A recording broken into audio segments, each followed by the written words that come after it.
আজি যেহেতু গুৱাহাটীত ফিল্মফেয়াৰ এৱাৰ্ড অনুষ্ঠানটো আছে আৰু জুবিনক তিনিটাকৈ পুৰস্কাৰ তেওঁলোকে সন্মান আৰু পুৰস্কাৰ তেওঁলোকে প্ৰদান কৰিছে।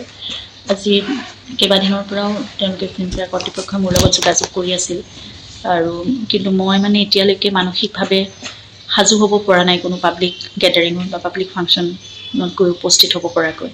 সেইকাৰণে তেওঁলোকক মোৰ কথা যেতিয়া ক'লোঁ তেওঁলোকে সেইমতে ঘৰত আহি পেলাই সেইখিনি সন্মান জুবিনৰ কাৰণে দি যাম বুলি নিজে তেওঁলোকে ভাবিলে আৰু কষ্ট কৰি তেনেদৰে সিদ্ধান্ত লৈ তেওঁলোক আহিলে আমাৰ ঘৰলৈ আজি ৰাতিপুৱা।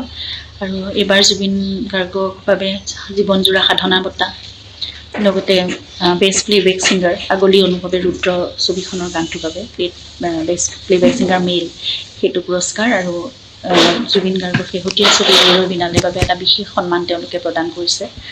আৰু ধন্যবাদ জনাইছোঁ তেওঁলোকক, আমাৰ কাৰণেও বহুত গৌৰৱৰ কথা। যদি জুবিনে নিজেই এই সন্মানখিনি গ্ৰহণ কৰিব পাৰিলেহেঁতেন আমাৰ কাৰণে সকলোৰে আৰু বেছি সুখৰ কথা হ'লহেঁতেন।